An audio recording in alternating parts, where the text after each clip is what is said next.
दिव्या भारती की मौत वाले दिन आखिर क्या हुआ था? उस दिन फ्लैट पर कौन कौन था मौजूद?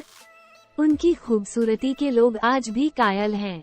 जब भी उनका जिक्र होता है तो उनके आखिरी वक्त की बात जरूर होती है। चर्चा हो रही है दिव्या भारती की। आइए जानते हैं उनके कुछ किस्से। 25 फरवरी 1974 के दिन जन्मी दिव्या कभी हीरोइन नहीं बनना चाहती थीं। वो तो बस स्कूल की झिक झिक से बचने के लिए एक्टिंग की दुनिया में आई थीं। फिल्म जगत में दिव्या की एंट्री क्या हुई, उन्होंने तो धमाल ही मचा दिया। महज 2 साल के करियर में 12 फिल्में कर डालीं। उस दौर की हर हीरोइन को उन्होंने लगभग साइडलाइन कर दिया, लेकिन ये सितारा जितनी तेजी से चमका, उतनी तेजी से अस्त भी हो गया। दिव्या को पसंद थी चॉकलेट। जानकार बताते हैं कि दिव्या भारती को चॉकलेट्स काफी पसंद थीं। यही वजह है कि दिव्या की मां जब तक जीवित रहीं, तब तक उनके बर्थडे पर हमेशा चॉकलेट बनाती थी और स्कूली बच्चों में बांटती रहीं। वो इस तरह अपनी बेटी को याद करती थीं। वो कहती थी कि दिव्या बेहद चुलबुली थी। वो अपने छोटे भाई कुणाल को सबसे ज्यादा पसंद करती थीं। दिव्या कहती थी कि जो कुछ भी मेरा है वो भाई कुणाल के लिए है। दुनिया से छिपाया नया रिश्ता कहा जाता है कि दिव्या का करियर जितनी तेजी से ऊपर चढ़ रहा था, उसी रफ्तार से उन पर इश्क का खुमार भी चढ़ा।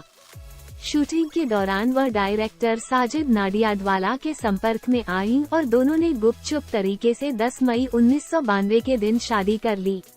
कहा जाता है कि उस दौरान दिव्या ने इस्लाम कबूल किया और अपना नाम सना नाडियाडवाला कर लिया।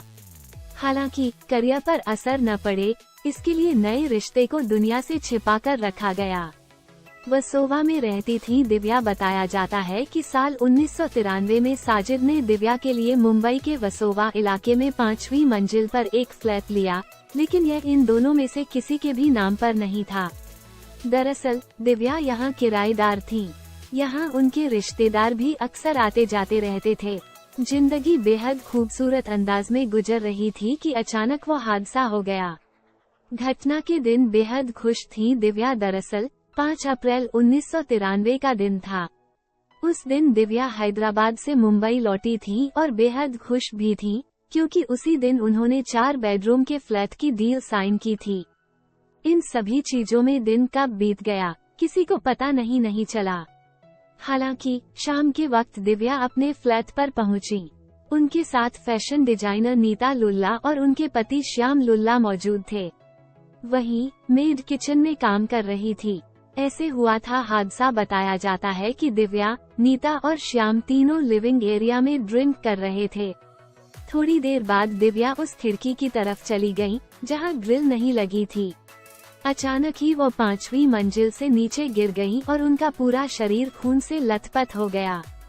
उन्हें मुंबई के कूपर अस्पताल ले जाया गया, जहां कुछ ही देर बाद दिव्या ने दम तोड़ दिया। आज तक नहीं सुलझी गुत्थी। दिव्या की मौत को 30 साल बीत चुके हैं, लेकिन आज भी उनकी मौत की गुत्थी सुलझ नहीं पाई है। शुरुआत में तो इस मामले में सीधे तौर पर साजिद नाडियाडवाला पर तमाम आरोप लगाए गए, लेकिन कभी कुछ साबित नहीं हो सका। दिव्या उस दिन किसी हादसे की शिकार हुई या किसी साजिश की, इसका जवाब आज भी किसी के पास नहीं है।